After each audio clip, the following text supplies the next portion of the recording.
Well, the Utah Jazz took care of their biggest concern entering the offseason by acquiring a point guard who they hope will be ready to start by October, November.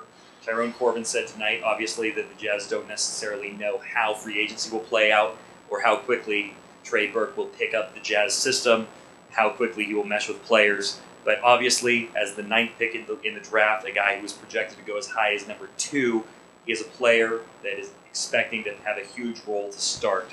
It basically gives the Jazz a young player with tremendous upside at every position now. You could potentially be looking at a starting lineup down the road of Trey Burke, Alec Burks along with him in the backcourt, and at center, Derek Favors, Ennis Cantor, some sort of big man combination there, with Gordon Hayward also on the wing. So the Jazz have taken care of the young aspect of this offseason. Now it's incumbent on the Jazz to find some veteran leadership, which this team is sorely lacking with Al Jefferson, Paul Millsap, Mo Williams, Randy Foye, and so forth, all entering free agency. Just wondering what your reaction was when you found out you'd been traded to Utah. I was a little surprised. I didn't know how to really react to it, but, God don't make mistakes. So I feel like this is the place I need to be at. And this is for me to start my NBA career at. Was it more shocking not having to come or not coming in for a workout beforehand? Oh yeah, I think it was shocking. But I had, got the opportunity to sit down with Coach Corbin and the staff, and Chicago, got a chance to meet them, and they got a chance to, find out who I am off the court. So, I'm definitely excited going into Utah playing with a young team with the type of talent that they have.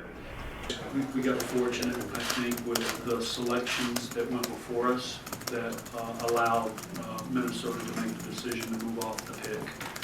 And then, we were prepared, and obviously Trey was one of a few names that we were willing to move both picks for. Trey was not one of the guys that came in here for a workout. What did you see from them in Chicago? I'm assuming that's where. Yeah, so we interviewed Trey in Chicago.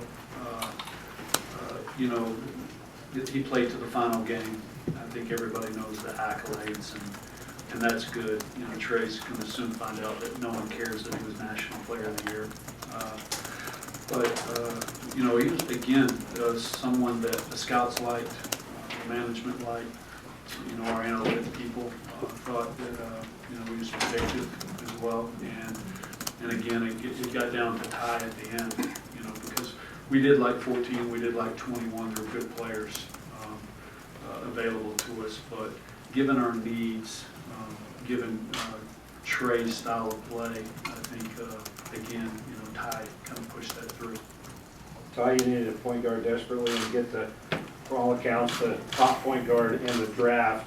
Talk about how excited you are to get him here and get to work with him, and why he is the top point guard for this team too. Well, first of all, Dennis give me the credit. I think all the credit go to he and Kevin and the staff of scouts that go out and recruit these guys. I appreciate his words to me, but we've all talked about the needs of this team, and we're all fortunate enough that with their wisdom to be in position and be ready when the opportunity presented itself to be able to get a guy like Trey Burke at the ninth pick. We all thought that he would be higher than that. So for us to be able to get a guy of his caliber at the ninth pick and join the young staff that we have already here, and for me and my staff to have an opportunity to get him in summer league, hopefully early, to get him acclimated to the system, and us to know him and him to learn us.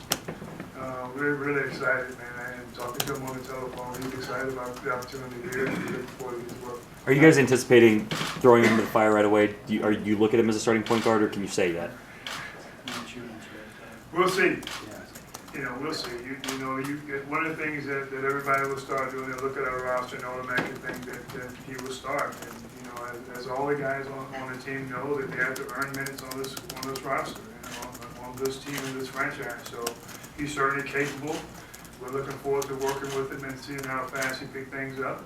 And then we'll see. We still have some other things to work out on the roster, but he has an opportunity to be one of the guys that start the game for us. So we'll see where that goes.